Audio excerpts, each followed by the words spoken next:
Ladies and gentlemen, what it do? We got the Atlanta Falcon Nation crew in the building today on Thursday. No. This is the heavy hitters, all right? Heavy hitters crew. Get it right. You can't have the heavy hitters without Miss Maggie T, though. So that ain't the heavy hitters. Wow, you see? God, boy.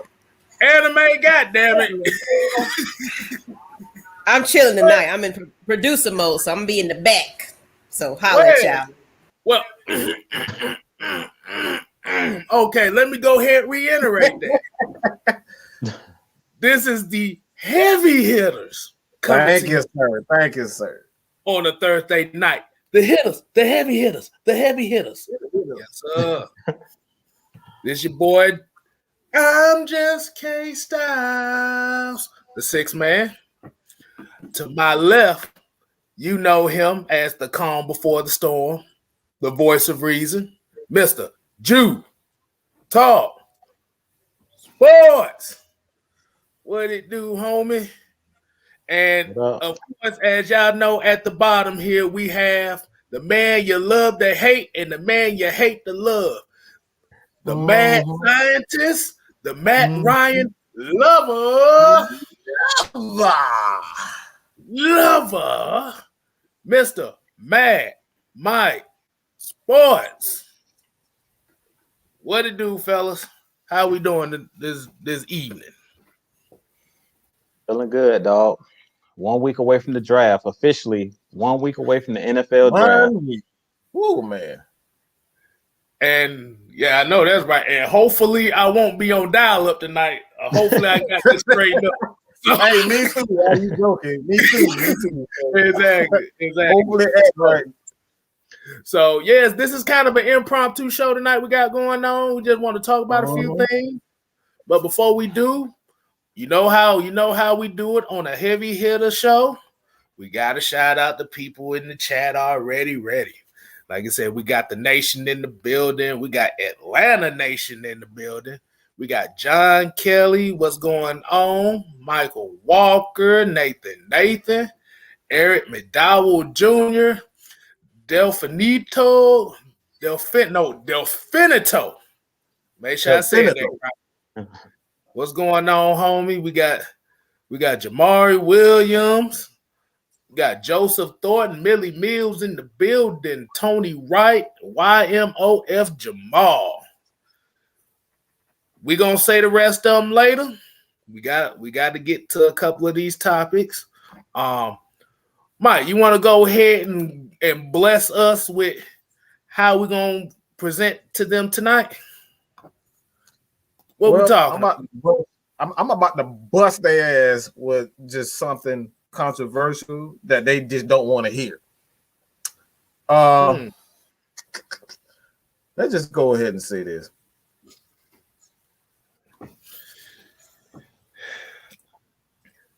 Justin Fields and I probably even spelled this shit wrong. Look, oh my God. Look. We already know what it is. So perfect. I told y'all I'm not a damn expert. I'm not an expert. I'm not a teacher. I'm not Teacher Red. I'm not an expert. I need spell check. I need goddamn what's that damn tool? I need grammar. I need that too. All right. But look, I think this is a really, really, really bad. I think this is something for me personally. When you look at this issue concerning Justin Fields, this is incredibly troubling for me personally. This is something that's near to me. Kevin as well. We've all kind of dealt with this issue in some way or another. This is nothing to laugh at. All right, there's really nothing to laugh at, and this is a quarterback, and we've seen the issue of running quarterbacks in the NFL. These guys get hit a lot, and we're talking about just not like pocket quarterbacks. Guys like Matt Ryan, guys like Tom Brady. These guys get hit a heck of a lot. And when you have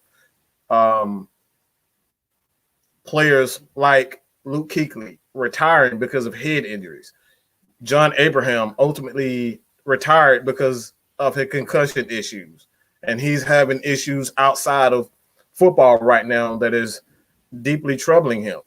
This is a major concern. I know doctors are saying, oh, it'll be no issue, but how can you be so certain when you're talking about a guy with a brain condition? This is a brain issue. This is a brain condition. And it makes a lot of sense. And I'm just going to say this on top of it.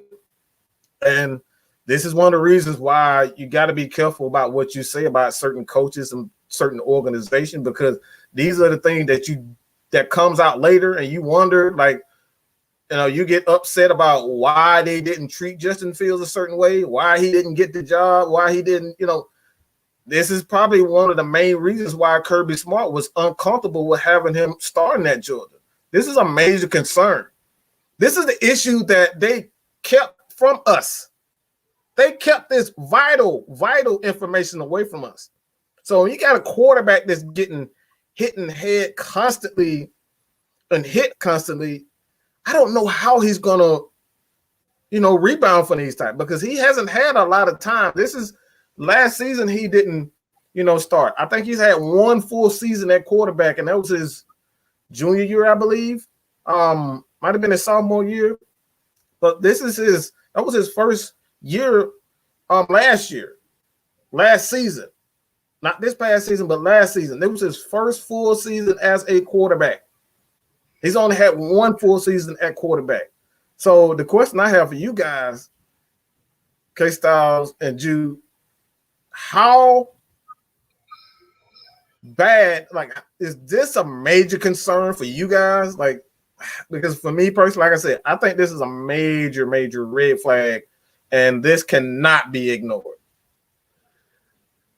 I think it most so depends on what he does to kind of manage it. But from what I've read is, like I say, he deals with a lot of medication and, going to the doctors and stuff, because a lot of people don't know about epilepsy. Like you said, it's pretty much, it's like brain. It's like you get a big series of not concussions, but seizures possibility. Mm-hmm. But the thing is, they're only triggered by certain things, especially when you're old. Well, like I said, once you get older, it may not come as frequent. Mm-hmm. But some people have to kind of take medication to kind of manage it. See, like I said, a lot of people don't know about me. As growing up, I dealt with seizures myself. I didn't have a lot of seizures where it would be considered epilepsy, right? But that my experiences with seizures, and especially with my families, it concerned them because it'd be in certain situations where you may get one of these episodes and your family don't know if you're going to live or not. Right. I had 3 major seizures. Like I said, from what I've told, I had 3 major seizures, and 2 of them I possibly could have died. Mm-hmm.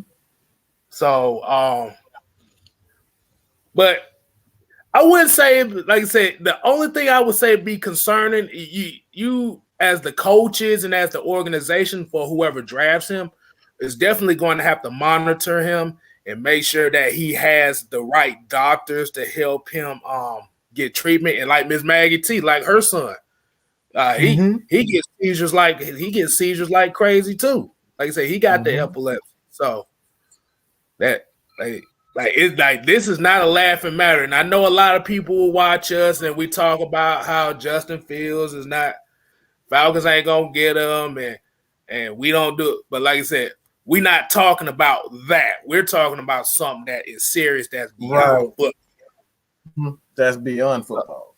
So you want, like I said, at this point, you want to limit possibility of head trauma, which is rough in football because you're going to get head trauma no matter what. So, and like I said, the only reason I really know about the epilepsy thing and I can kind of feel for him as well is because a lot of people that's in the DMV area. My aunt, she actually was like a senior VP of the Epilepsy Foundation. So they do seminars and stuff, and you get a kind of like a brief on what it is and how to prevent it. Because usually once like it's really bad when you're young, but once you get older, it kind of manageable once you get older because your body is more developed and mature enough to kind of handle it. But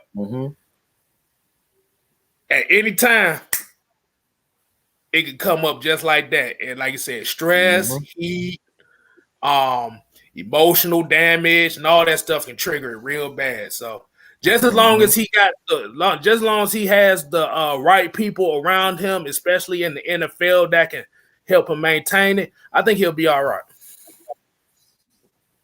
Yeah, I would say this. I think it's serious because anytime you talk about seizures, that's serious. Like Kstlyz was saying, I haven't experienced it myself, but anything that you can possibly die from is serious. Do I think that should be a reason why a team should have a cause for pause to draft him? No. As long as you have a good medical staff, as long as he's taking medication for it. He's played at the highest level at Ohio State when he was at Georgia, and he seemed to didn't have any problems from what I've heard. This recently has come up that they're saying that he has epilepsy and he has seizures, and I don't want to ever say that that's not serious if you're having seizures. Now, one thing that I will say about Justin Fields' playing style is he needs to watch a lot of tape of Russell Wilson, a guy that knows how to protect himself. We talked about this in our last show. Whatever position you play, especially the quarterback position, we've seen Tom Brady numerous times. If he see somebody coming for him, he just goes down. I think the same thing has to happen with a Justin Fields. Like, I don't know if he's a guy that knows how to slide, because you guys know when we had Mike Vick, he didn't know how to slide. He didn't know how to protect himself. So as long as Justin Fields is a quarterback that knows how to protect himself when he goes to run the ball, and he's not a guy out there trying to run guys over, because that's one thing that I noticed about Trey Lance is when he runs, they ran a lot of quarterback powers and things of that nature, and he was out there trying to run guys over. I haven't seen that out of a Justin Fields, and if he comes into the NFL and protects his body, protects his head, and don't take those hits, of course you're going to take hits because that's a part of being in the NFL, but when he's outside of the pocket, he just has to be smart, because I really feel like a guy like Michael Vick, his career kind of was shortened, not just because him going to jail, but also he didn't protect himself. If you remember when he was here in Atlanta, he would jump, hurdle guys and things of that nature and get flipped over. He just didn't do a good job of protecting himself when he was outside of the pocket. So as long as Justin Fields is smart when he's out there, kind of like a Russell Wilson, like he needs to watch Russell Wilson, because that's who I compare him to. They're around the same size, and Russell Wilson doesn't take a lot of huge hits. Even though he runs a lot, he's very smart when he gets outside the pocket of knowing his surroundings. If he's near the sideline, he'll just veer out of bounds. He doesn't take the unnecessary hits. And that's going to be imperative for a guy like Justin Fields, especially if he's a guy that suffers from seizures and epilepsy. He doesn't need to be taking in any unnecessary hits. And if he comes into the league and say the Falcons draft him, I really think he needs to focus on not running a lot. Like, focus on, if you're going to break the pocket, look to extend the play to throw the ball down the field. And I heard Mike's talking about this last week on the show that you and KSTYLZ did. I think it was earlier this week, where you talked about Aaron Rodgers. When he breaks the pocket, he's not looking to run. Even though he has the legs and he can outrun a couple of defenders, he's always looking down the field. He keeps his eyes down the field. Same thing with a guy like Russell Wilson. To me, those are the guys he should model his game after. I know a lot of people love Michael Vick and exciting plays and things of that nature, but Michael Vick paid the price for a lot of those explosive plays. I know you guys remember the NFC Championship game when Brian Dawkins tried to knock Michael Vick's soul out of his body when he scored that touchdown in the NFC Championship game. So I don't want to see a guy like Justin Fields taking big hits. If he can avoid the big hits, I really feel like he can have a successful career in the league, in this league, and a long career. Because just because you can run doesn't mean that you have to take big hits. I think that's the misconception with running quarterbacks or even mobile quarterbacks. You can protect yourself as a mobile quarterback. Like I said, Russell Wilson is a prime example. He doesn't take a lot of huge hits. So if he's going to watch film, Aaron Rodgers, Russell Wilson is the guys that I advise Justin Fields to watch tape on, because those guys do a great job of protecting themselves in and out of the pocket. They do a good job of just live to fight another down. A lot of people talk about Aaron Rodgers throwing the ball out of bounds a lot, but that's the reason he doesn't make a lot of mistakes, because when it's not there, if the play breaks down, Aaron Rodgers, if he don't have anything, he just shoots the ball out of bounds. Just throw it out of bounds, or throw a little quick back shoulder to where only your receiver can catch it, but don't take unnecessary hits. That's what I would say if I'm Justin Fields. Yeah, before we get the mic, I kind of want to give a shout out to a couple of people here. Like I said, Asia Green, she said that she's dealt with a few of them, and she said she had her last one in college. Like I said, I'm like we are happy, and I'm glad that you're here with us. And like you said, Nathan, same here. Like I say, it's not serious, and I actually it's not a no laughing matter, and Right. I just want to shout them out right quick. Like you said, prayers, and just make sure that, like I said, y'all keep yourselves together and all that stuff. So I just want to get that out there. I'm gonna go ahead and let Mike go ahead and get what he was gonna say.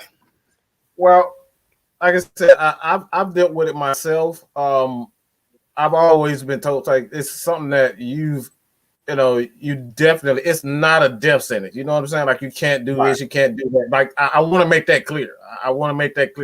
What the doctors are saying about it is absolutely true.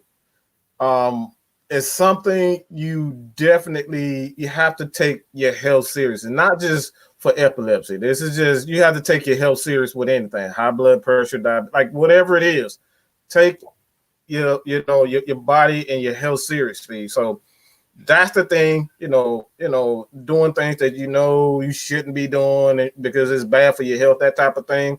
I know we probably preach to people, it's like, look, I'm gonna eat what I want to eat, but when you're a professional football player, you know what I'm saying? This is where I especially in a violent game, this is where, for me personally, I'm talking about a guy that if I don't want my quarterback, and this is just the truth. If I was Justin Fields, I would be in my feelings if a team, passed over me, but that gives him even more incentive to work harder, prove everybody wrong, including myself. Like, that should give him even more incentive to work harder and prove to everybody, like, just because I have epilepsy doesn't mean that you can, your career, your life is over.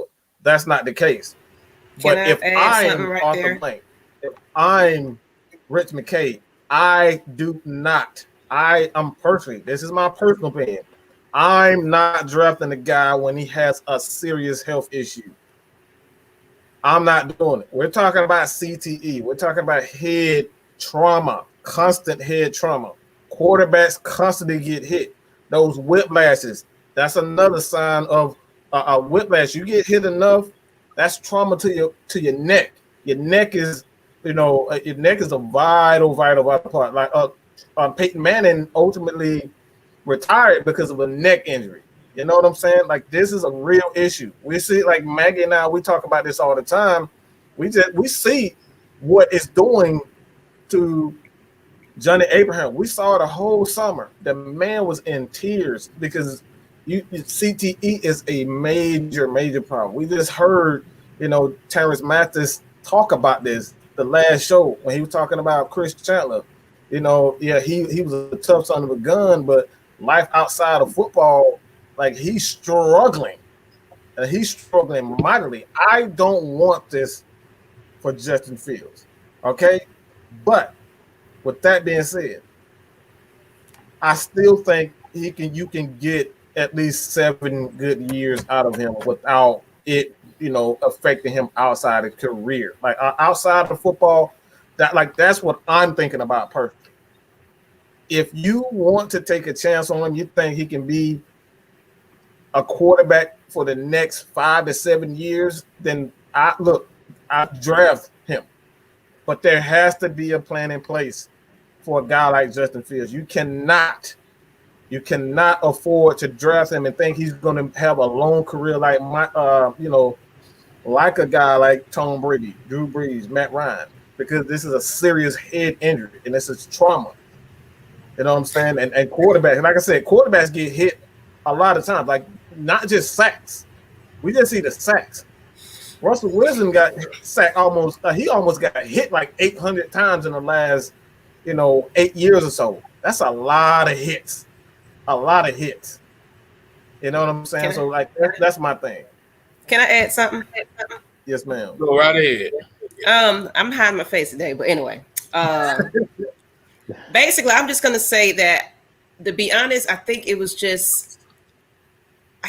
the wrong time to announce this, because according to what I'm researching, they already were made aware of this before in the pre-draft process. So, and he didn't miss any games at Ohio State. So I don't understand why this is coming out now before the draft, but I don't think that it's fair to Justin Fields, to be real. Right. If they're already knowing about this, issue with him and it's not affecting him, as long as he takes his proper medication and things like that, I don't see what's the purpose of even knowing his personal business. And whoever brought it out, I hope they got permission from him to, relay his medical information. That's violating HIPAA. I'm in the health industry. That's what I work. And, that can be a major violation, leaking that stuff out, unless he asked for them to do so. But I don't think it's necessary in this instance right before the draft, because it's already something they've already been known, and it didn't affect their, being intrigued about him either way. He's still a great athlete, regardless. So I just feel like it was kind of tasteless. Whoever put this out there, and of course the media runs with it, they should have did their due diligence and asked first before they relayed that information, if it was already common knowledge to those, coaching scouts and things like that. So that's just how I feel about it. And I'm out, people. Peace. The thing about that, and she made an excellent point about it being, a violation of his rights or whatnot. It's like this is what Hollywood is all about. It's like you got to be ready for these types of things. You know what I'm saying? And, once you're in that spotlight, even when you're on YouTube, man, we've seen YouTube just fall here today because of personal issues. Like, this is something that you got to be prepared for. You know what I'm saying? They violate your life. Once you are on this screen, like myself, Jude, Kevin, and you make yourself available to the public like this is something that you have to deal with. You know what I'm saying? So I think she's absolutely right as far as violating, but we've seen this, like, they don't care. We've seen what they did to DMX. I mean, they pronounced this man dead 2-3 days before he even actually died. You know what I'm saying? So, not saying that it's right, but that's the NFL. They don't give a damn about anything. They don't care. They're trying to get out of paying somebody money. They want Justin Fields to drop in the second round. Why? Because he's a better investment in the second round for them. They're not trying to draft him in the first round. This is what they do. They've done this to all. I mean, you look at Aaron Rodgers. I mean, this shit all on Aaron Rodgers. They said this man couldn't do this. He weak, like everything you can possibly come up with. They said about Aaron Rodgers. He just sat in that, he sat in that waiting room for hours, just sitting there looking crazy. This is what they do. So I implore anybody who has kids, they have, family members or whatnot, you better think twice about actually doing things like this, because once you make yourself available, your life is essentially out for everyone to see. Everyone to see. Right. I'm also give a shout out to Devon Stafford. He said his brother kind of suffers through epilepsy too. Like he said, shouts out to you too, and hopefully your brother is still doing well with it. Absolutely. This Maggie made a good point. Like I said, why now? I mean, but I see it like this, and maybe it came out this way. It, like I said, with the epilepsy thing, because you don't want to be put in a situation where he hides his condition and he gets hit the wrong way, and all of a sudden something just happens. Yeah. So I guess what it is kind of like you said, just and like I said, you don't want him to get hit and then you just find out about it after he gets hit, damaging on him. But it is kind of interesting that like I said, it's really interesting. Like it really bothers me. It's like I don't understand why it came out. If it was something like Maggie said, like if it was something that he wanted to keep quiet, why would they come out with this information now? It's like I understand why they would do it, but that's why I said what I said about being in this industry. When you put yourself on camera, dog, you better try to keep your life as private as possible because somebody gonna find out something about you. Right. I'll just say this with Justin Fields. I do think that it's coming out now because, like Mike said, they want him to slide in the draft and they want to get the most bang for their buck, the most value, so he'll slide a little bit and he doesn't go in the top 5. And one of these teams, like the teams in the first round, can take him. But I'll say this: be careful with all of these people all of these teams that's taking quarterbacks early, like the Jets. I really think that Justin Fields is going to have better careers than some of these guys that's going to go before him. Because the ones that are doubted and they had that chip on their shoulder usually turn out to be the one that's a quality player. Remember, Russell Wilson was one of those guys in the draft that slid. I think he went like the 3rd round, end up being dang near MVP, style quarterback, one of the top 5 quarterbacks in the league. Lamar Jackson was another guy. Y'all remember him sitting in the green room, was one of the last quarterbacks taken. I think it was Mel Kiper or Todd McShay was saying that he needed to be a wide receiver or a running back, that he needed to change his position. And look, he came in and won an MVP, has led the Ravens to the playoffs every single season since he's been the starter. So be careful. These teams that's taking guys like what's the kid from BYU? I'm not a fan of, but the Jets are in love with him. Zach. Yeah, Zach Wilson. That's him, Zach Wilson. I really think that Justin Fields and Trey Lance. I think Fields is better than him. I agree. I don't believe in that dude at all. I don't believe in him. I think we got to be careful what we wish for. Like, I really think that all of this stuff that's coming out about Justin Fields is just going to be a bigger chip on his shoulder.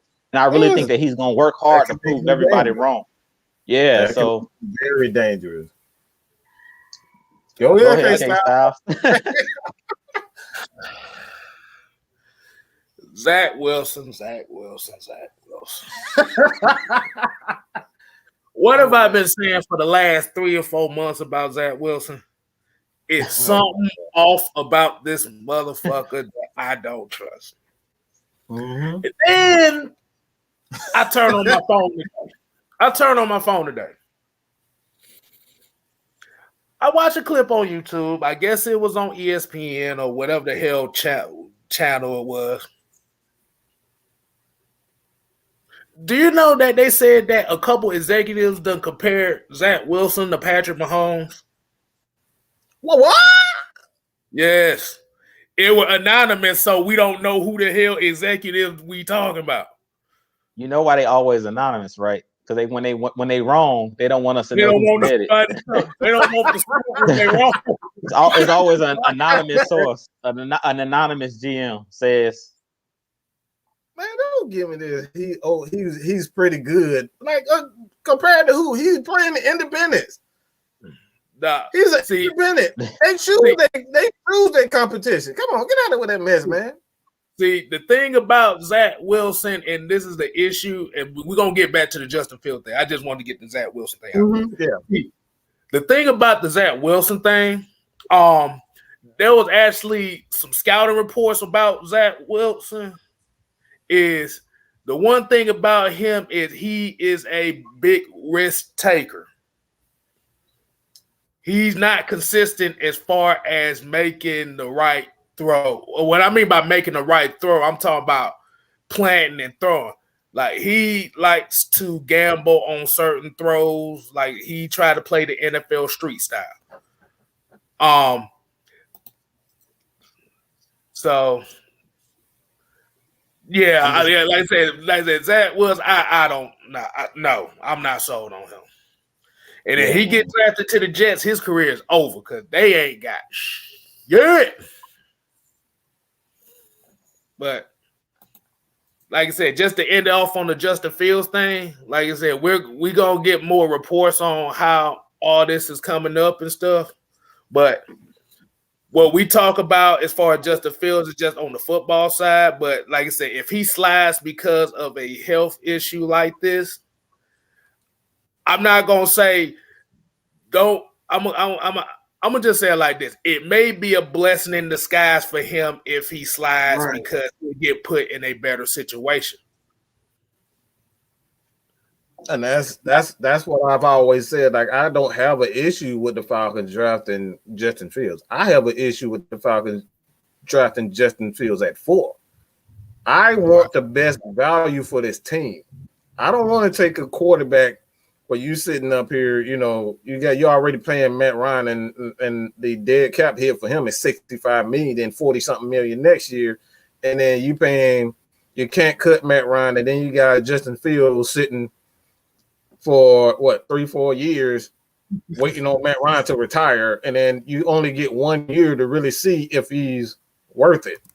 Like, that's not enough time to see if a quarterback is, not just Justin Fields, but 1-2 years is not long enough for you to see if any player is worth it. Like I said, we've said this before. It takes 3 to 4 years for a player to truly get it in the NFL. Only the special ones like Aaron Donald, Grady Jarrett, these guys peak in their second, second years. But it takes a player about year 3, year 4 to really truly get it and bring all their talent forefront. And I just don't think at that point in time drafting the guy in the top 10, any quarterback in the top 10, I'm not drafting him to sit behind Matt Ryan. I'm taking Justin Fields, Kellen Mond, these guys lower than 25. That's where I'm taking these guys. Okay, let's go ahead and we're gonna move on to the next one. Like I said, we ain't got no banners on. Like I said, we freestyling this thing tonight. So let's talk about an interesting development that has came up. I know this is kind of like a social media, like what? Kyle Pitts unfollows the Falcons on Twitter. What does that mean? And what do y'all think that means? Me, it don't mean a damn thing. I'm gonna just be real. It don't mean nothing to me. Because at the end of the day, we don't know what the hell the Falcons gonna do, regardless if he follows them or not. So I'm gonna go ahead. I'm gonna pass to whoever want to speak on it. Kyle Pitts, my guy. Hey, Kyle Pitts, man. I think it don't mean nothing. Him unfollowing, but I am getting a little bit nervous. The reason I'm getting a little bit nervous is because I'm hearing Kyle Pitts' name a lot around the Falcons. And when we was with the last regime, they never took the obvious pick. So that's the only thing that's kind of scaring me about the whole Kyle Pitts. Like, everybody's now like on the Kyle Pitts train. Everybody's saying like that's going to be the pick for the Falcons. That's going to be the pick. And I hope that Terry Fontenot and Arthur Smith, they don't do like the last regime and kind of try to take somebody else because everybody's saying that that's who we should take. He's the obvious pick. For that number 4 pick, if you're going to stay at 4, take Kyle Pitts. Now, if you trade back, Kyle Pitts is not going to be available if you trade back. Personally, I feel like the Dolphins are one of these teams that's up in the top 7 and 8 teams. I think will take Kyle Pitts because he's such a great talent, a generational type talent. I feel like it's a no-brainer. If I'm the Falcons, as soon as that jank said we on the clock, it hit 1, take that card up there and say Kyle Pitts is coming to Atlanta. Like, I feel like he's the guy you go with. It's just the obvious pick. Like, just go with it. Like, I would come out right now and be like, of course they're not going to do this, but personally, I would have my mind made up. Like, at this point, if a team hasn't blown me away with their trade value, because evidently no team has blown us away with 3, 4, 5 first round picks or the picks that we want, because we've seen one of the teams, I forgot who the 49ers traded with a couple of weeks ago, but they traded up to that 3rd spot and they did it within a day or so. It was like the trade happened, and that was like a week or two ago. So I feel like with the Falcons, if we really have been taking calls, I don't see draft day all of a sudden a team offering us the farm if they're not doing it now. Because if a team is in love with one of these quarterbacks like the 49ers were, they would have moved up by now. Like, I don't see the point of waiting to the 9th hour to say, okay, we're going to trade up with the Falcons. Like, I don't see that. So my thing with the Falcons saying we're taking calls, I think they're just saying that we are taking calls, but I don't really think it's any team that's blown us away with the picks that we want. Like, I don't think it's any team out there offering the farm. And I really feel like the team is not offering, no team is offering the farm because, as we said, who wants to take the 3rd or 4th best quarterback? Like, it's different if we had the number 1 pick because, okay, you can get Sunshine. You can get Trevor Lawrence. But who wants to have to choose the leftovers from the Jets, the Jacksonville Jaguars? Because if you move up to 4, 9 times out of 10, the top 3 quarterbacks are going to be gone already. So you stuck with holding the bag, basically, if you're that team moving up. So unless they see all of the quarterbacks get drafted 1, 2, and 3, and for whatever reason, Justin Fields or Trey Lance was like high on that team's draft board, I don't see a team offering us the farm to take the 3rd or 4th best quarterback. Meaning the Falcons are stuck at 4. Who you're going to take? Personally, I say it's either Kyle Pitts or it's Penei Sewell. To me, those are the only 2 picks where you can actually justify taking those guys, because I can see Penei Sewell being a Hall of Famer. I can see a Kyle Pitts being a Hall of Famer or All Pro. So those are the only 2 guys I can see the Falcons drafting at 4. That's it. I mean, I can't see none of these defensive players being taken at 4, and I really can't really see any other offensive player. I've heard Jamar Chase, but to me, that's even a reach for Jamar Chase because this draft class is littered with great wide receivers. Now, when it comes to tight ends, after Kyle Pitts, I think it's a huge drop off from talent wise from Kyle Pitts to that next tight end. So I really feel like you have to either go Kyle Pitts, Penei Sewell if you're stuck at 4. Personally, I'm taking Kyle Pitts because I feel like he takes our offense to the next level where how do you scheme against our offense? With a guy like Arthur Smith that loves the 12 personnel, 2 tight end sets, how do you scheme that, or how do you stop that with Julio, a freak of nature, Calvin Ridley, who can't be stopped in man-to-man coverage, and then Kyle Pitts, who can't be stopped in man-to-man coverage? You can't match up with our team, and I feel like you do that, Kyle Pitts is the trump card. Like, there's nothing you can do. Basically, we got you set, checkmate. If we get Kyle Pitts, it's checkmate for any defense. The only problem I can see with our Falcons if we take Kyle Pitts is you're extremely top-heavy at that point, meaning the rest of the draft, you're really going to have to hit on those defensive picks because we know on the defensive side of the ball, we still need some players that can come in and be impact players. Now, I do think it's a lot of guys in this draft, later on in the draft, like with our 2nd round picks, we can find the edge rusher. The problem is you have to pick the right one. And we know over the last couple of years, hopefully Terry Fontenot does better than Thomas Dimitroff when it comes to picking talent. Because when it came to us drafting defensive ends, we know how that's went. We know how that's going. Like, we haven't been good at choosing the right player.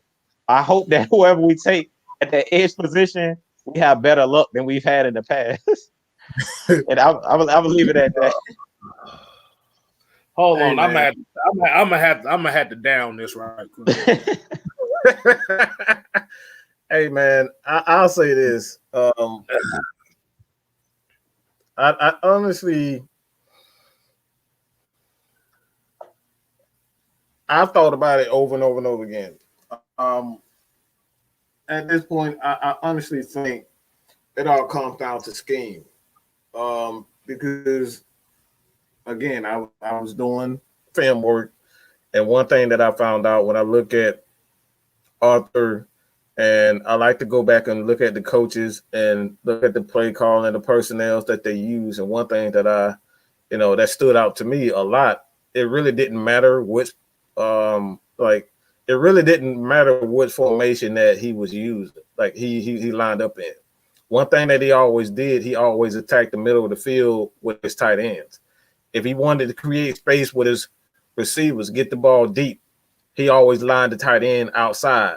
So it'll force the safety to think twice about, okay, do I want to double the receiver, or I want to just, not pay a lot of attention to a guy like Jonnu Smith. And Kyle Pitts is just a better athlete. He has better hands than Jonnu, and you use him in that same capacity that you do with a Calvin Ridley and a Julio Jones on the outside consistently. And even this is something that a lot of people are not even paying a lot of attention to. This made Julio Jones even more of an issue defensively, because now you can put Kyle Pitts on the outside, Calvin Ridley on the outside, and then you leaving Julio Jones in the middle of the field. Lord, you leaving Julio Jones on the field. How you gonna match up with Julio Jones in the middle of the field, bro? Think about that. What'd you say? What'd you say? The defense is gonna be like, I'm coming to join you. One-on-one with a safety and a line. Come on, bro. Let's be real. This is the reason why. Jew, as completely myself, we've completely changed our thinking when it comes down to Kyle Pitts. It makes Julio Jones so much more of a threat. It makes Calvin Ridley so much more of a threat. And look, another person that's going to see a lot of touchdowns, end zone scoring, and he just had 6 or 7 this year. Hayden Hurst. Hayden Hurst is going to eat. He's going to be like Garfield, all right? He's going to be like Garfield, smacking everything in fucking sight, eating everything in sight. Going to be like, get in my belly. That's what it's going to be. This is the reason why. It's all about matchups. And I know when you're drafting, you trying to look for that one guy that could be a superstar. But sometimes it's that one guy that's going to make your offense or your defense that much more of a problem. And this creates that problem because you have Julio. And now Julio doesn't have to run those deep routes. He don't have to run those deep routes. Therefore, guess what? He's not going to get as tired. You're going to see more Julio Jones in the short intermediate routes, and Julio on the short intermediate routes with your third best corner. And a lot of times, if you don't want your third best corner on Julio Jones, guess what? You're going to have to shadow your best corner is going to have to shadow Julio in the middle of the field. So now you got Calvin Ridley and Kyle Pitts on the second and third best corner. And you don't want to put nobody, your second and third corner on Kyle Pitts or Calvin Ridley. That's sick. So it's a match. It is a match up problem. Matt Ryan right now, if he has any say so in this draft right now, Matt Ryan is saying, Lord, please. Lord Jesus, please. I need Tony Gonzalez. I need him. That's what Matt Ryan is doing right now because it's going to add, and I hate to say this to you guys. Guess what? It's going to add another 4, 5, 6 years to him. Why? Because he doesn't have to take over a game by himself anymore. You just let the athletes be the athletes, and they do what they do. This is the reason why Tom Brady always cried about, I need talent. Because guess what? You put the talent around him, all he got to do is throw 5-yard routes and let them son of a guns go 90 yards.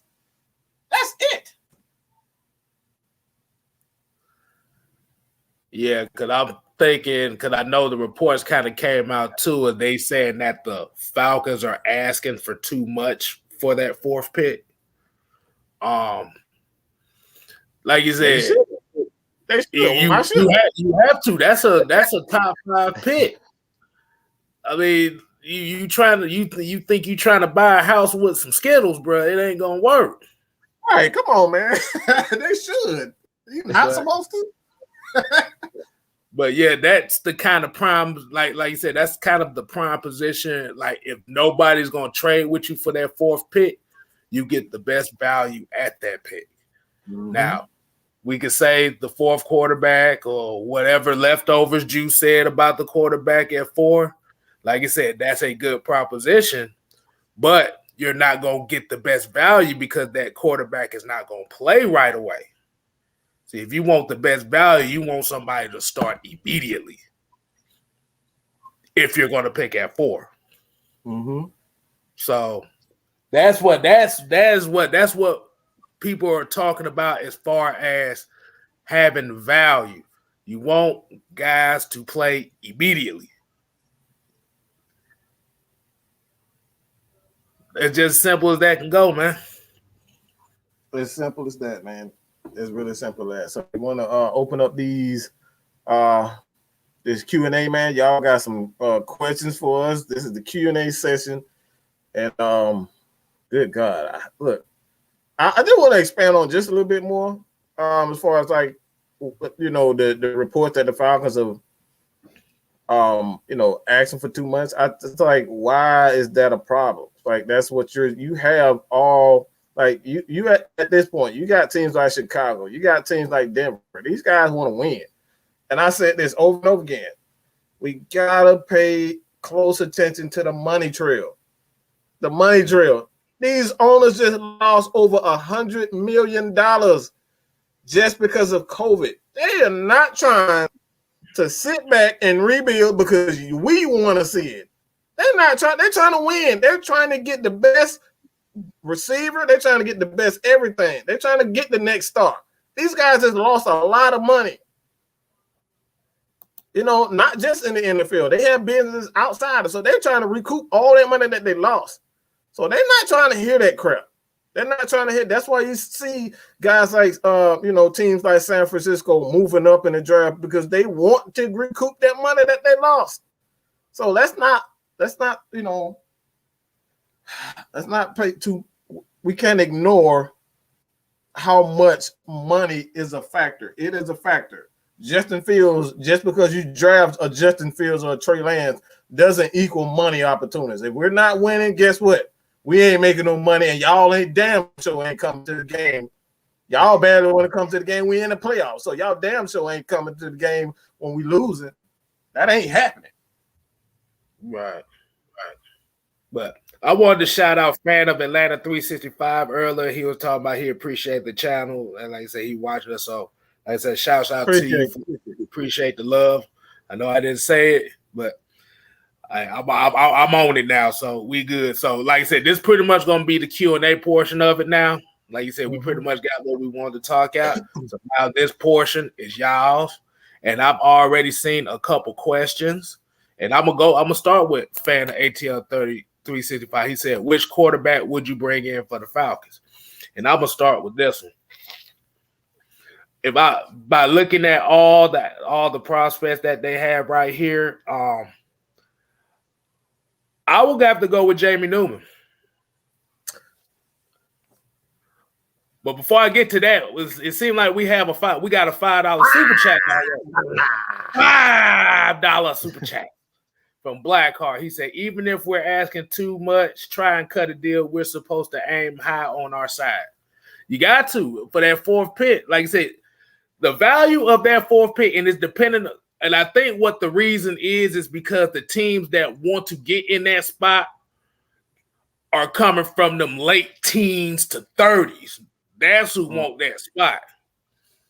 And then, like Mike said, a lot of these teams lost a lot of money because of COVID, because of the ticket sales and people not being at these games. Ain't nobody willing to take the chance. But we appreciate the $5 Blackheart, man. One love. But getting back to 365, I'm gonna say Jamie Newman. And the reason why I say that because Mike been flooding us with Jamie Newman for the last month and a half. I've had to actually take a look at it.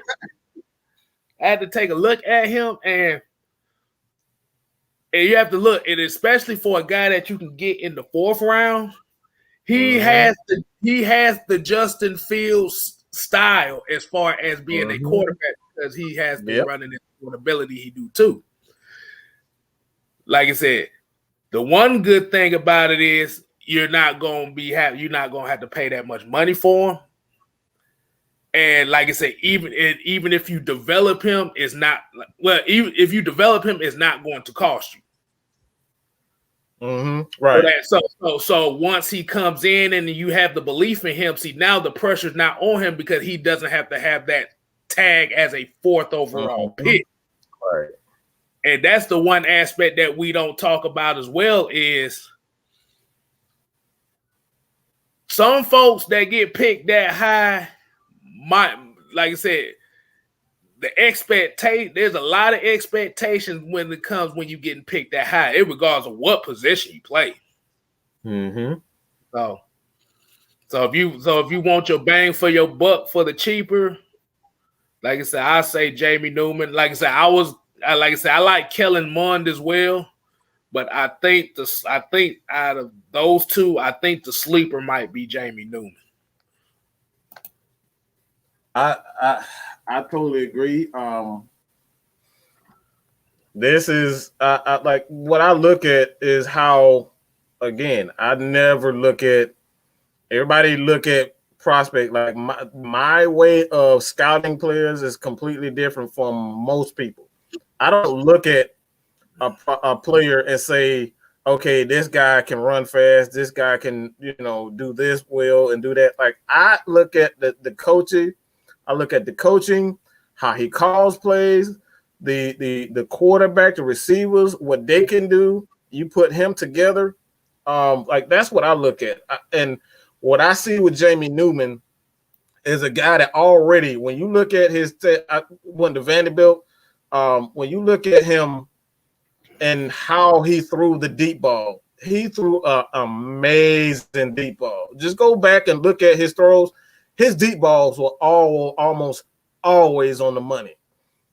It reminds me of a Patrick Mahomes. And no, I'm not saying he's Patrick Mahomes. I'm saying the deep ball, the ability to throw the deep ball. He's consistent with his deep ball. Where he's inconsistent at is that short intermediate route. That's something that has to be taught. That's something that has to be taught. And you having a guy like Arthur Smith, he's going to.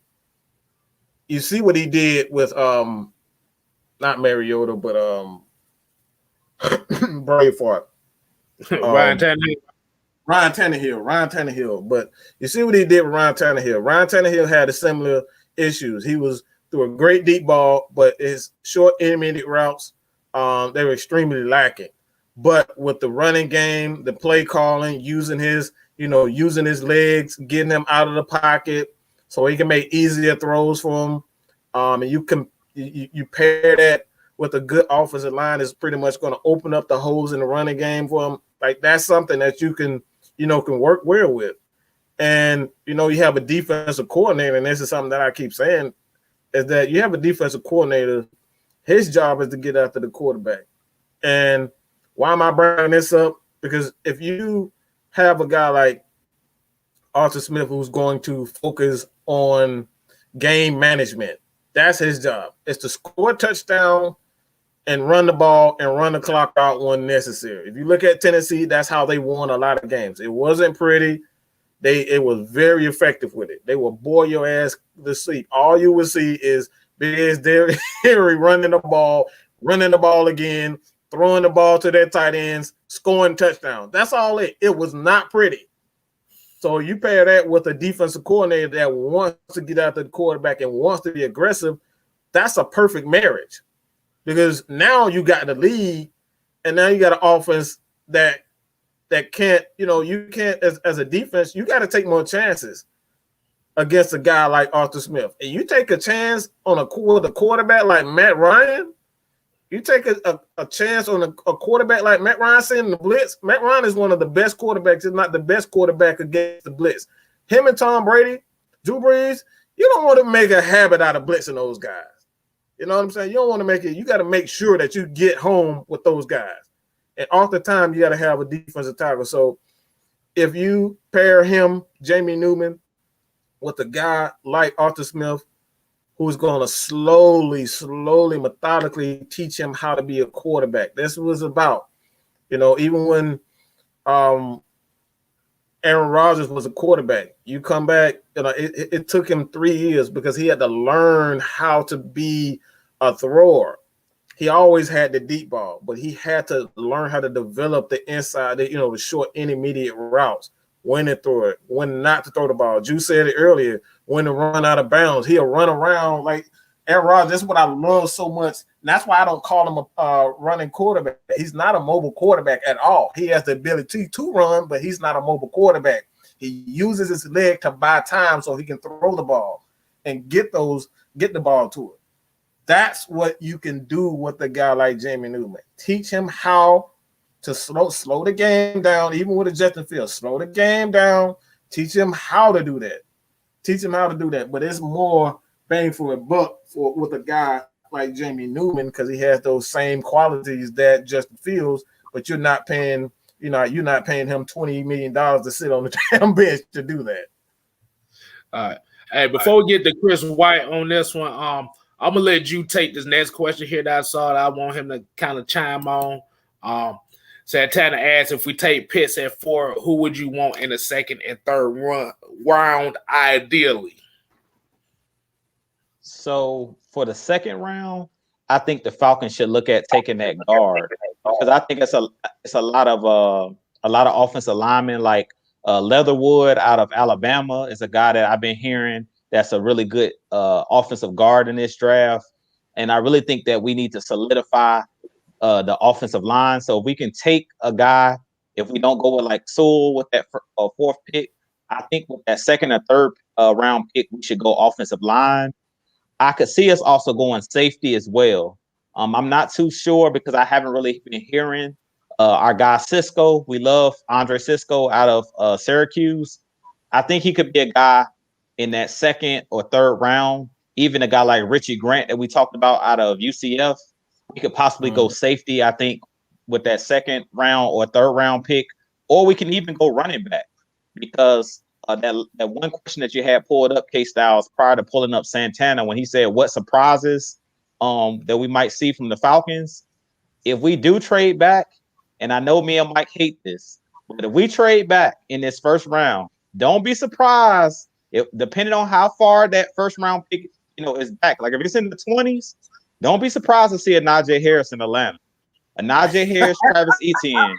Don't be surprised because hey, Arthur Smith, as much as we hate you, we always say we don't want a running back in the first round because of injuries and things of that nature. I always look at the style of offense you run, and he was just talking about it with Tennessee. Yeah. They were a ground and pound team with Derrick Henry. King Henry was like their first option. So with this Falcons, we have Mike Davis, we have Cordell Patterson, but they may want to take that top-notch running back because we know where Arthur Smith's scheme, everybody, playmakers and everything is predicated off the run. So he might look at that as, man, I need me my own style of Derrick Henry. He's not Derrick Henry and Najee Harris, but he's the closest thing to it in this draft. So he might look at it as Najee Harris is a big guy. He's not Derrick Henry big, but he's a big dude. I've seen that dude working out. He's not a little right. He's not a little guy. at all. So he might look at that, being that we picked up those extra picks, maybe another first round pick next year, maybe a second or third round pick this year. He might say, hey, because it's no edge rushers, that's that guaranteed guy that could possibly come in. That's not going to be a project. He might say, hey, give me Travis Etienne or Najee Harris because those are the guys that could come in day one and produce like I was talking about. I talked about it in my last video I did on my channel, Drew Talk Sports, with Calvin Ridley. If you guys remember his first year in the league, he came in, hit the ground running. He was a guy that pretty much took Mohamed Sanu's place. So one thing with skill position players like running backs, they usually come right in and hit the ground running. When Christian McCaffrey was drafted by the Carolina Panthers, he came in that first year, hit the ground running, became a star. Saquon Barkley with the New York Giants, same thing. Ezekiel Elliott, his first year with Dallas when they went 13-3 in 2016, came in and led the league in rushing. So don't be surprised if the Falcons do decide to trade back. I know everybody's like, well, if the Falcons trade back, they're going to go defense with like one of these corners like Patrick Surtain. I wouldn't be surprised, depending on how far back we trade in that first round. They might say, look, let me get Najee Harris because he's a guy that's going to fit my offense perfect. And if they do that, I won't be opposed to it because Mike made a key point last week. And I hate that I wasn't on the show with you guys because I love the point that Mike made. Everybody's talking about the Falcons are building for the future. But Mike made a great point last week in y'all last show of talking about we're not giving Arthur Smith 2 and 3 years to lose. When you're a first-time head coach or you're just a head coach, period, taking a job, we all know the NFL is not for long. So he has to come in here and prove, because this is his first time being a head coach. He has to prove to the fans, he has to prove to this locker room that he knows what he's doing. These players are not going to want to hear, well, we're building for the future. You got guys in this locker room like Matt Ryan, Julio Jones. They've been in this league longer than Arthur Smith. So they're looking at him like, hey, look, dog, we don't want Julio looking at him like he was looking at DQ on his way out. Like, look, dog, I want to win. I ain't got time for this. Like, I ain't got time to waste. I'm just being real with you.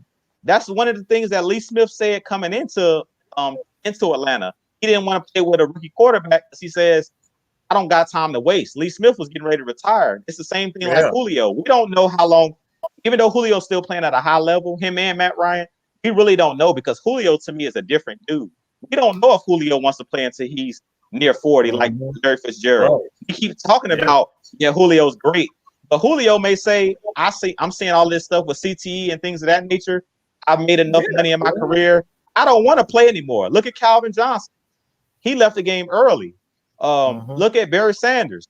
When you're not winning Super Bowls, Andrew Luck is another guy. When you're not winning, trust me, guys will walk away from this game. So we've talked about it numerous times, and I know I'm kind of all over the place. But as fans, I think we've taken our superstars for granted because we look at Julio as like an alien, a freak of nature. And at the end of the day, he's a human being.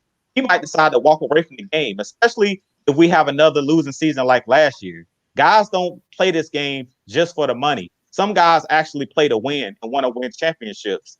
And if we're not putting, if it doesn't look like we're putting a team on the field right now to win, these players feel that. They know that. They know if you're actually out there trusting the process and trying to build for the future, or if you're actually legitimately putting them in the best chance to win now. So I think Mike made a real good point, and I just wanted to point it out that Arthur Smith doesn't have 2 and 3 years to win. He has to win now. The time is now. When he got this job, they said, if you guys remember in that original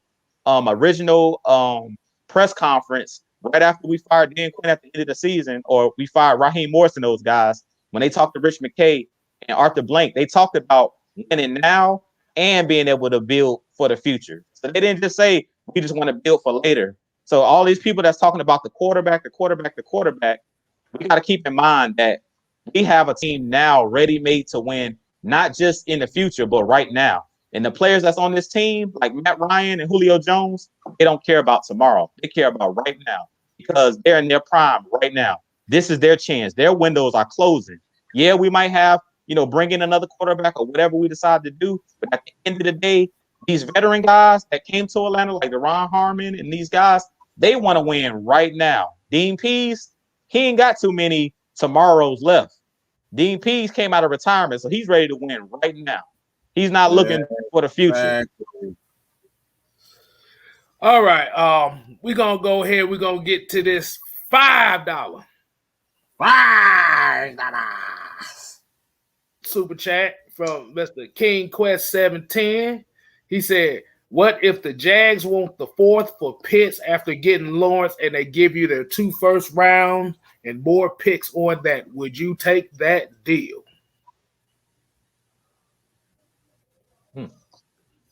That's interesting. I didn't even think of that. Hold on. So hold on. I need to read that question. I can word it this way because remember the Jaguars got 3 first-round picks this year. So he's saying 3. Okay, all right. I get it. So he's saying if the Jags draft Trevor Lawrence, but then they want our 4th pick to get Kyle Pitts, but they'll give us their 2 first-round picks, which are later in the rounds, and more picks with that. Would you take the deal? I would. No, I wouldn't, because it's still we keep forgetting that financially we just don't have the money to keep those first rounders. So it's like if I were to do it, like they can keep that, but they can give me their future first round pick, because like again, this is the reason why we keep saying we don't need to draft a quarterback at 4, because we just don't have the damn money. We broke as hell, man. That first and foremost, we don't have the money. This is why I'm mad. But you didn't let me finish. Man, I'm sorry. Go ahead, I was going to use those 2 first-round picks to trade out the first round. Okay, all right. I'm sorry. God damn it, man, you just gonna jump the gun on my end. let me finish.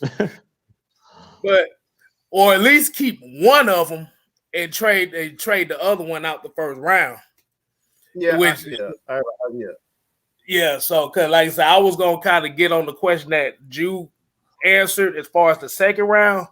Mm-hmm.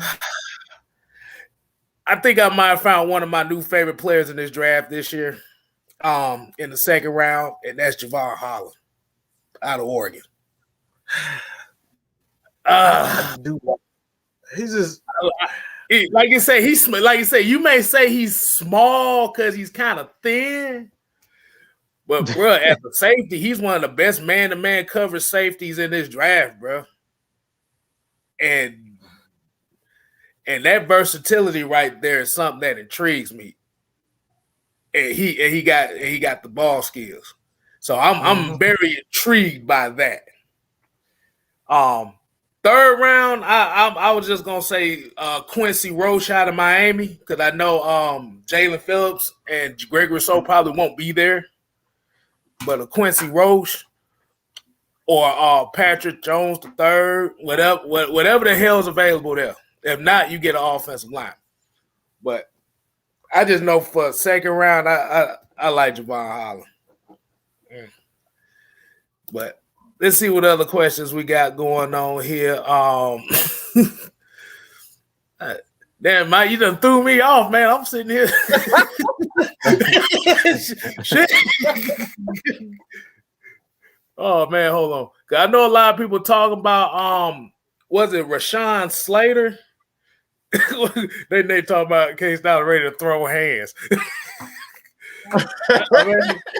I can't throw hands with you, fool. We do this all the time.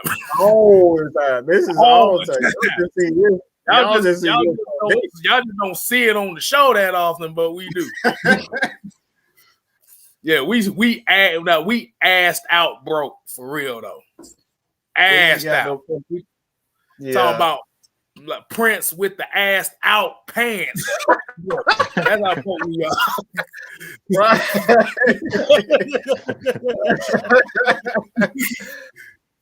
I do like Holland. I do like Holland. Like you said, man, that's the only thing I don't like about it. Yeah. It's just yeah, but if it's a surprise that happens with the Falcons, and I would see, and it will be a gamble, but I think it will work well. If the Falcons did trade back around that 20 spot, like Ju said, Najee Harris, I'm looking at Javen Collins. Out of Tulsa, the linebacker out of Tulsa. Yeah, he got a whole lot of versatility that I do like. Ooh. Yeah, Zaven Collins is tough.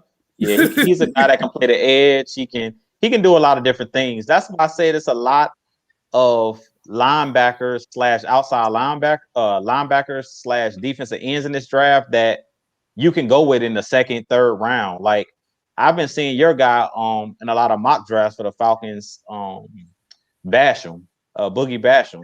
He's been a guy that I've seen a lot in they saying we would take him in the second or third round if he's still there. But I did a whole video on just the edges in this draft. You got the kid from Texas. I like, I can't think of his name right now, but he's a guy that I think could be a really good edge for us. Zaven Collins could be a good edge. it's like a lot of different guys. The guy from Georgia, Azeez Ojulari, he's another guy that's out there that could be a really good edge. Kwity Paye, like it's a lot of guys. It's just my biggest thing is you have to know how to use it. So whoever we go with, I think that they should really, talk to Dean Pease, because I think being that he's running the defense, he'll know what guy will fit his scheme the best. I mean, there's a lot of guys out there though. Like it's at least 10 names. That's why when I did my list, man, y'all should have seen my chat. My subscribers was fussing me out because I left Azeez Ojulari off of my list because it's so many guys that I forgot all about Azeez Ojulari, because it's like at least 10 guys that have high ceilings. You just don't know. Like you got both guys out of Miami, Jalen Phillips. Then you got the kid out of Penn State as well that a lot of people are talking about that ran like a 4.40. I forget his name. I think it's Owe is his last name. Yeah, Jeremiah Owe. Yeah. Ooh, man, yeah. Yeah. So it's like so many guys. It's just like, to me, my thing with those, these edge rushers and these outside linebackers, it's like they're all projects. We don't know what these guys are going to be. So it's like, if you're going to take these guys, it has to be somewhere either in the late first round or somewhere in the second or third round, because you just don't know what you're getting. Now, I don't know if Mike and Kstlyz, I don't know if you guys seen what's our boy that has the pass rush camp, the ex-Atlanta Falcon. I forget his name now. Chuck. Yeah, Chuck Smith. I don't know if you guys seen him talking about Greg Rousseau working with him. But him and Kstlyz Campbell basically tweeted out that he's going to be a beast. He said, don't get fooled by what all of these mock drafts are saying about Greg Rousseau. And to me, that's one of the biggest honors. When you have a player like Kstlyz Campbell, who's been an all-pro, he said that he's seen this kid, Greg Rousseau, he said he's going to be special. So when you got him and, Chuck Smith, who's a pass rush specialist, saying that this guy's going to be special, hey, I would seriously think about taking Greg Rousseau as well in the second round, because Chuck Smith told the Falcons about Aaron Donald. We didn't listen, and look at us now. Aaron Donald is a problem. Yeah, he's a problem. Wait. Time out. We're gonna rewind that back a little bit. Did you say Chuck Smith told Atlanta about Aaron Donald? He warned us. He warned us. He said that on God damn it. He said he had warned about it, and that's one of the reasons why they messed up bad. I got to do some research here right quick. Yeah, man.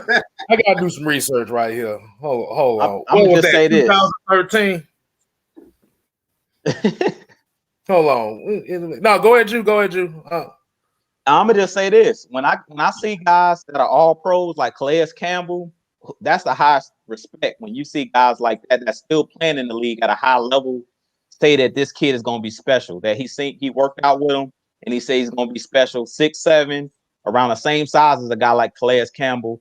And from what I'm hearing, they're saying that this dude's been working out with Chuck Smith, and this dude is gonna be a beast. So with those two guys, giving their stamp of approval, I think that the Falcons need to look into this guy. That's all I'm gonna say. Because we should have learned our lesson from the last couple edge rushers and guys we drafted on the defensive line. These guys are professional pass rushers. This is what they do. So they telling us that these guys are the top in this draft class, and I'm telling you, all of these guys pretty much, from what we can see, are going to be projects, and they're working with these guys one-on-one, and they said that they're going to be a problem. I'm going to take these guys' word for it. They've been in the trenches. They know what it takes. That's like Ray Lewis saying this linebacker's a problem. I'm going to take Ray Lewis's word for it. I'm just sorry. That's just me personally.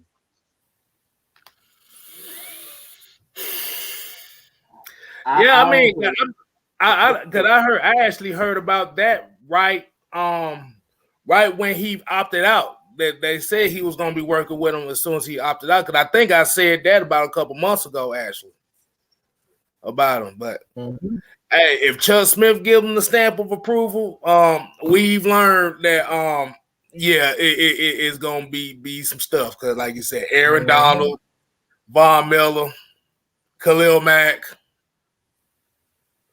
and you Pat. Hold on. That's the year we took Jake Matthews. Like I say, that's not a bad thing because Jake Matthews has been consistent, but God, it's more so that they could have traded back up. Like Aaron Donald was one of them. Yeah, they could have traded and got him. Like I said, you end up getting the Grady Jarrett, you know what I'm saying? And so it's a trade. Like I said, man, you can't get everybody, but like that's something that you come in from a guy like Chuck Smith. If he's saying Greg Rousseau is someone to focus on, like we need to pay attention. And I've said this before. If you got a defensive lineman that knows that has 6'7", you know, his arms are long as crap. There, it doesn't matter how strong you are. The guy is an athletic freak, and he has those long arms. And you take him to a guy like Chuck Smith that teaches him how to use it, and he's telling you that this guy's going to be a problem. You need to take a chance because you combine him with a guy like Grady Jarrett, man, and Grady Jarrett. You put him and Grady Jarrett on the same side of the ball, and those guys stunt off each other, man. Like even Dante Fowler gonna end up running into some sacks because those guys are a damn problem. And like I said, it's nothing you can do with a guy that's 6'7". Just think about, you know, like Kevin Durant. Kevin Durant skinny as hell, you know what I'm saying? But that dude, he's 6'7". Hey, he's 6'7", but you can't get to him because his arms are so damn long. Ain't nothing you can do about it. That's the exact same way with Gregory Rousseau. He's so long, and if he has the right basics to keep those big guys from getting on him, look, man, it ain't nothing you can do. That's what made Muhammad Ali so great because guess what? He didn't have the greatest power. All he do was just use that jab to keep you away from him, and then he explode and do his things. That's how Greg Rousseau is. So you put him and Grady together, man. I think that's the equivalent to Julio Jones and Kyle Pitts, man. Having Rousseau and Grady side by side, that's a nice that's a matchup nightmare, in my opinion. I wish I had did that research because the Atlanta Falcons draft from that year showed up on my phone and I almost cried on air, bro. I'm not even gonna lie. Oh my goodness! You want me to read some names out while we at it? No, we're gonna read some names out. I'm making everybody suffer today because I ain't talk much. So Okay, so Jake Matthews, Rasheed Hagan, man, they did him dirty. Desmond Southward, we already know how that went. Devontae Freeman, how that went. Prince Shimbo, that didn't last at all. Cardo Allen, we know how that go. Marquise Spruill, Win Smallwood, and Tyler Starr. Yeah. And Terry Font, no, we trust. That's all I got to say on it. Oh man, I'm sorry. I sincerely apologize, but we just got some news that your boy Shock G done passed away, man. Wait, what? Shock G, the one who put the satin on you, never knew who could share me. Shock G.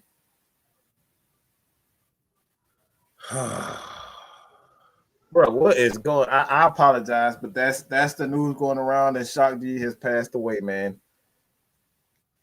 Wow, 57 years old. Wow, that's yeah. I apologize, man, but my God, yeah, that's crazy, man. Wow, not the hump, not hump. Yeah. I do the humpy hump. to you, baby. I do the Humpty Hump. I do the Humpty Hump. Man, what the heck is going on? Bruh, I kid you not. We thought 2020 was bad. I had a feeling 2021 was going to be worse. 2020 one has actually been worse in these 4 months than half of 2020. We damn near lost everybody. Man, godly. Yeah, RP Shock G. I totally apologize for it because we have such a great show, but I'd be remiss if I didn't state this, man. Good God, we're gonna have a great year, man. We're gonna have a great year. We lost Black Rob last week. And how we leave shit. Yeah, man, Black Rob and Shot G. Oh man, all within a week. All within a week. That's crazy, man. Boy. But yeah, man. Yeah. I didn't, like I said, I had to cut my phone off. So, like I said, no more names. Like I said, we got a week away from the draft, so I'm not reading no more drafts. No more names. Smithers is gone, so we start fresh. fresh. Oh my God! Hey, Wallace Smith said that Dimitrov was damn Tupac and Shock G. God. Yeah, that's crazy, man. He's the guy that's responsible for Tupac's career, man. He gave Pac his first. He gave Pac his shot. And like I said, man, he's a legend, man. He's a legend for what he's done, man. I had to throw that picture up there. Yeah, I know this is Atlanta Falcons Nation, but you know, you got to get on to that man right there. That's man. That's a huge lesson. He's responsible for the greatest of all time, Tupac. He gave Pac his shot. He's the one who gave Pac his shot. This man's an absolute legend. Do the Humpty Hump. Yeah. On the same song.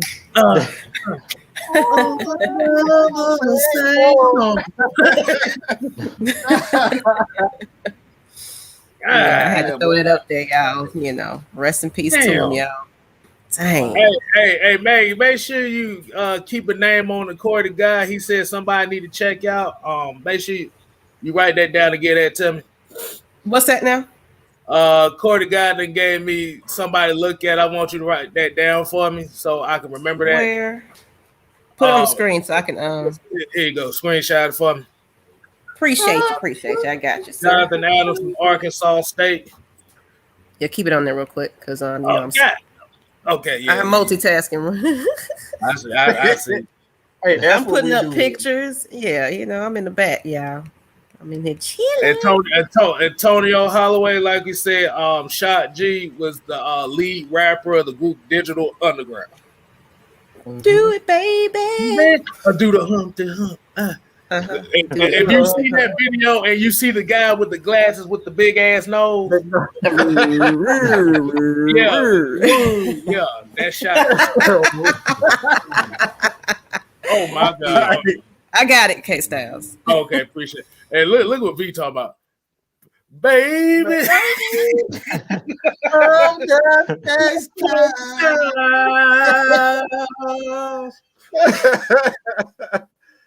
man. Hey, we needed that laugh though, right there. Yes, sir. Yeah, I'm about to say we might as well go ahead and get that moment of silence for Shot G though, right quick, man. I don't know if you want to go ahead and put that picture back up, but give 10-second salute.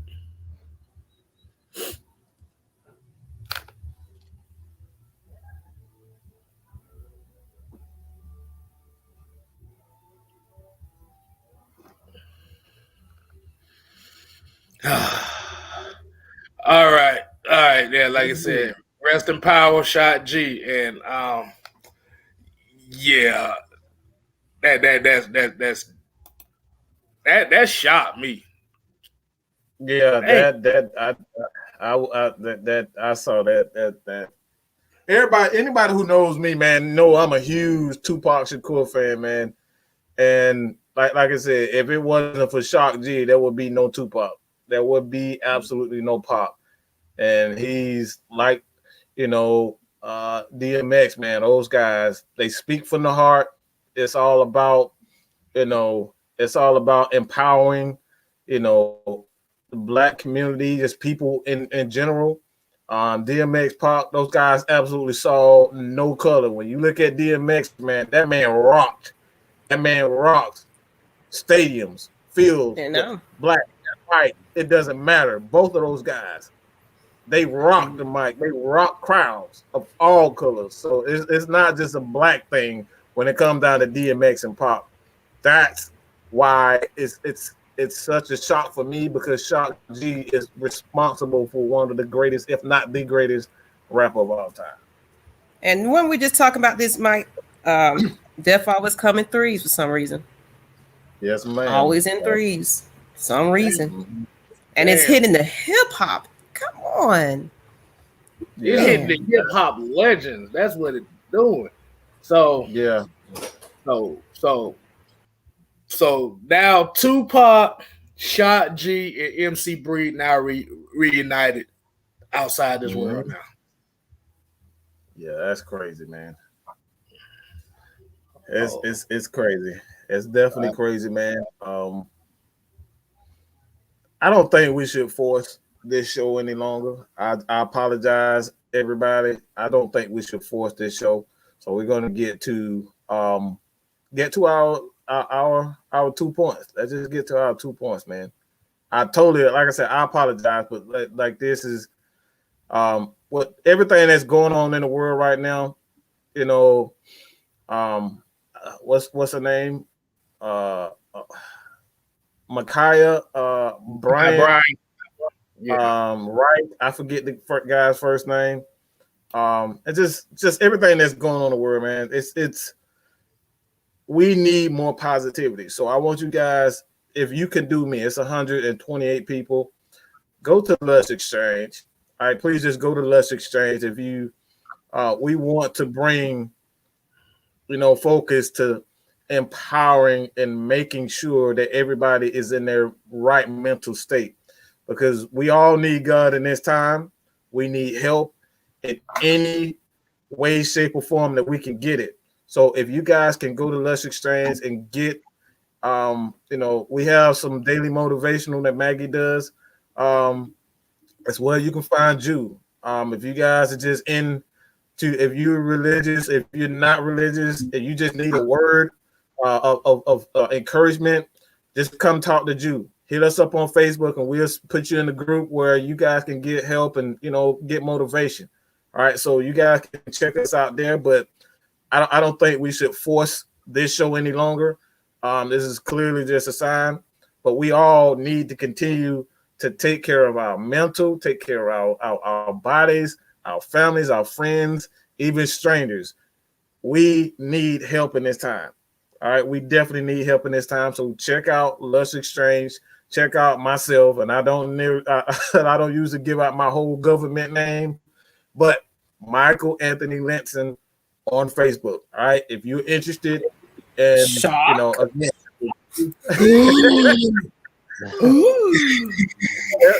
that man's government name? The whole name. Check us out, man. Check us out. Lust Exchange. We will. That's the link right there. You got to announce the show, Mike. What the hell is it? Oh, the name of the show is the name of the show is the Mike and Maggie Show, where we're going to continue to give you nothing. We're just going to talk about issues that need to be talked about.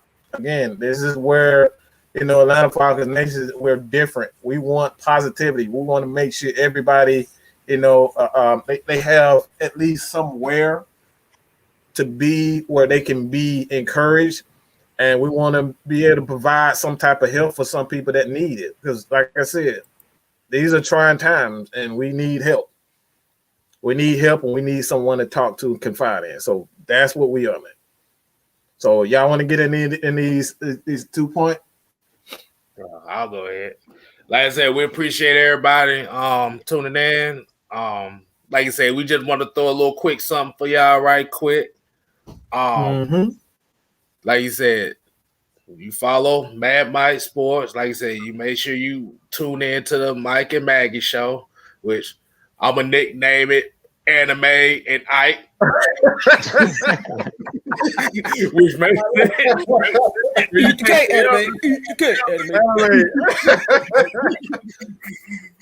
Lust Exchange is every Wednesday, John Kelly. Every Wednesday, and Mike and Matt show, Maggie show. I think we're gonna be on Thursdays. We haven't really finalized it all, but we're gonna definitely be announcing it early enough. But this is gonna be where you get a different side of me and Matt Mike, if y'all haven't already been watching Lust Exchange. But we kind of hit on those topics, that everybody's afraid to talk about a little bit. So that's gonna be on our Lust Exchange channel. So y'all tune into that. And yeah, sometimes you got to get off topic just a little bit because it's real out here. It's real life out here.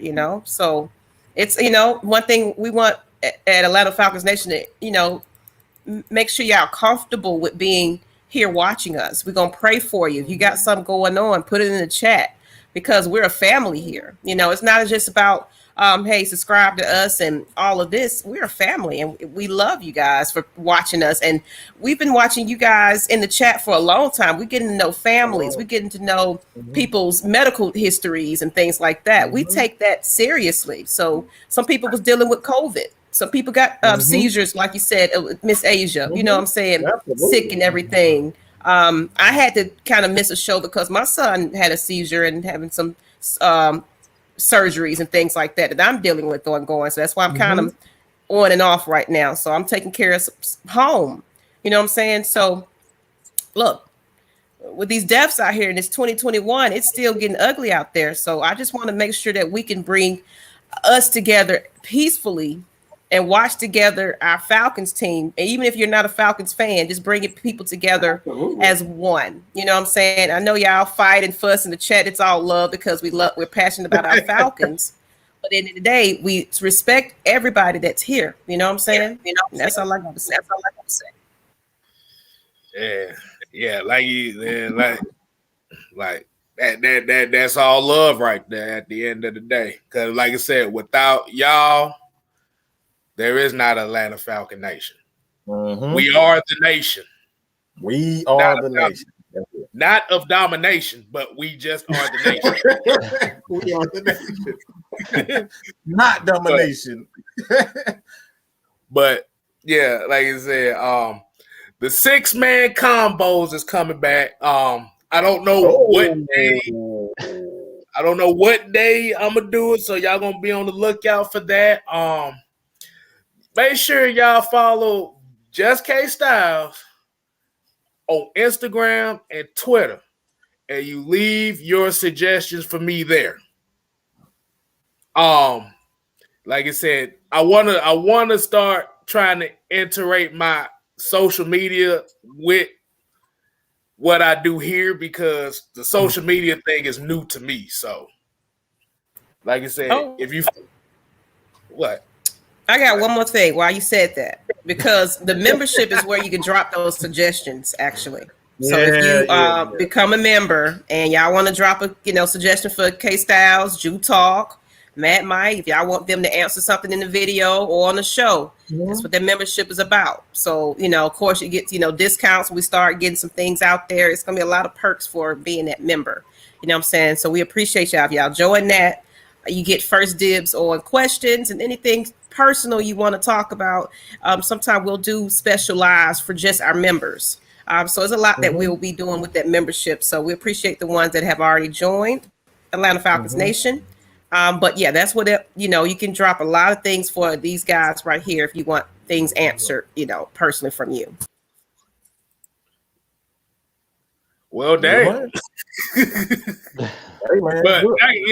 But like I said, you could do that too, or like I said, you could follow me on Twitter, Instagram, and you could do the same thing because I want to try to get more involved with social media and start talking to y'all more. I talk to a few of y'all now. Right. Well, but I think in order for me to get better at doing this and get on the level of these two fools here, I'm gonna have to really get that. I'm gonna really have to develop that aspect of Just Kstlyz. So, like I said, you just follow Just Kstlyz channel, YouTube. Like I said, same name on Twitter, Instagram. Don't do Facebook. So if you find my name, I'm not. He does not use. I don't do Facebook. I don't do Facebook. Is not for me. But I'll do the other platforms. So, right. Like I said, we just appreciate y'all tuning in. What you got, G?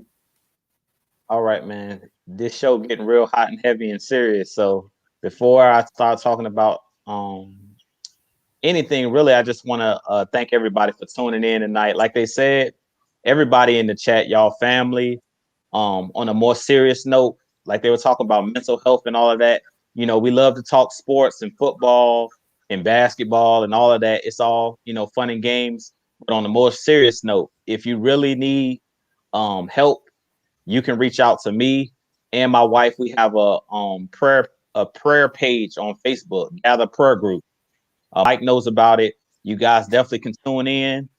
Sundays, my father's a pastor, so Family with Faith Church every Sunday at 10:30. Facebook, if you want to check us out there. I just feel like this is the perfect time to drop this plug in. You guys definitely, if you're going through something, definitely just go to our prayer page, Gather Prayer Group. You can reach out to me.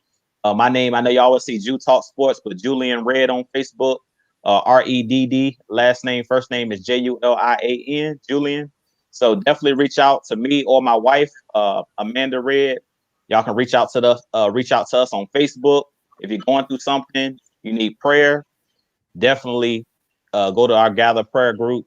We have a ton of people up there that's praying for you. Like I always tell you guys in my channel, I love you guys. Mm-hmm. You never know. Like always good to tell your friends and family that you love them, because you never know when your time, to go home. You never know when it's, when God's gonna call you home. So with all of the rappers and all that's going on in the world, with all of these tragic shootings, police shootings and things of that nature, with all of the, hip hop artists that are passing away, they're in a better place. But we want to give these people their flowers when they're here, because you never know.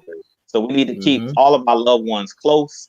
You never know when you're going to see that brother or sister, or maybe somebody you're holding up, a grudge against. Hey, man, call your brother, call your friend, somebody you had a disagreement with, and just squash the beef. It's not worth it. Like, I know a lot of you guys come at us, but it's all love here at Atlanta Falcons Nation. Right. We don't take it serious. We know y'all go at us about Matt Ryan and all of that, but at the end of the day, we love you guys. So we're definitely always praying for you guys. But if it comes down to it and you ever need anything, seriously, go on Facebook. You can hit me up.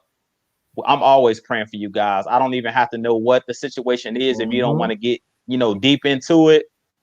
But just know we're always keeping you guys prayed up, because it's crazy out here. We're still going through a pandemic. People are going, stressing out.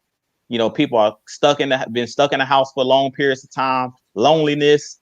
We seen the writer for the Falcons that passed away last year, Yvonne McClure. So yeah, so it's hard out here. You never know what your brothers and sisters are going through. So I just ask you guys to keep each other in prayer. Like seriously, like it's a lot going on. We get up here, we talk sports with you guys, but we all are busy. We don't just do this. We do this for fun. But I have a 9 to 5 just like you guys. So you guys keep us prayed up. You know what I'm saying? Keep each other prayed up, because it's rough out here. Like it's really rough out here. And like I said, give each other flowers while we're still on this side of heaven.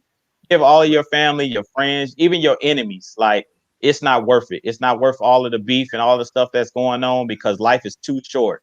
And that's all I continue to see with all of these hip hop artists is, that's passing. With Kobe passing last year, his daughter passing, all it's showing us is that life is short. So you better enjoy it while you're here.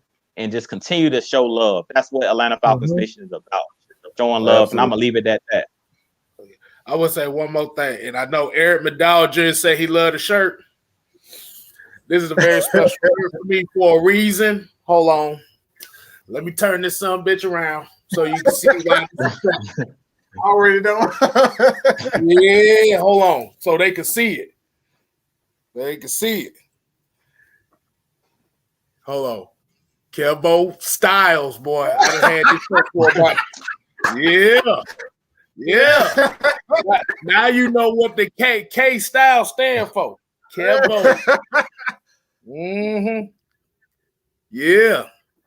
This is my game day shirt, so you already know. Every time it comes, that's how I go. So if you see me in the store, anything, you see an 87 Kstlyz shirt and it ain't me, somebody tripping. Hey man. With that being said, man, again, you can check out myself, Michael Anthony Nelson on Facebook. You can hit me up on Twitter, Instagram at Man Mike Sports, as well as Julian Red or Jew Talk Sports on Twitter as well.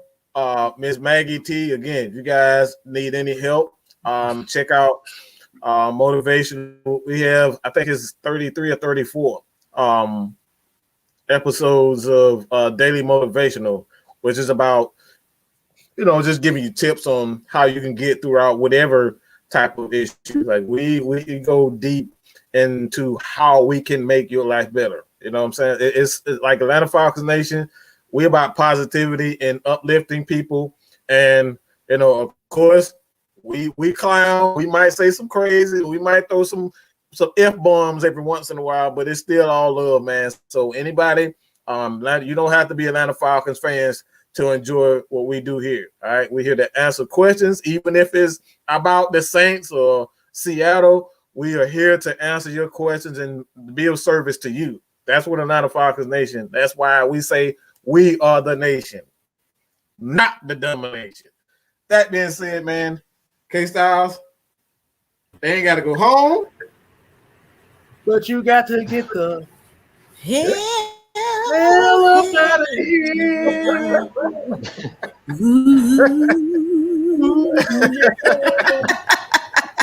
Atlanta Falcon Nation Friday Madness tomorrow.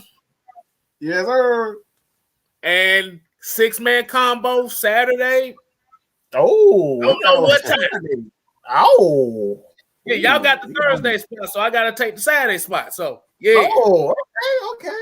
Yeah. We ain't decided it's gonna be Thursday yet. So hey, we'll negotiate. We'll fight for it.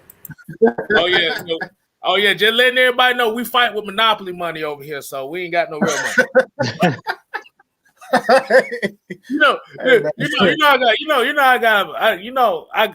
This is how I cope with my goddamn struggles and shit. I laugh all the damn time. So I got we all do, man. We appreciate it. I'll let y'all, man.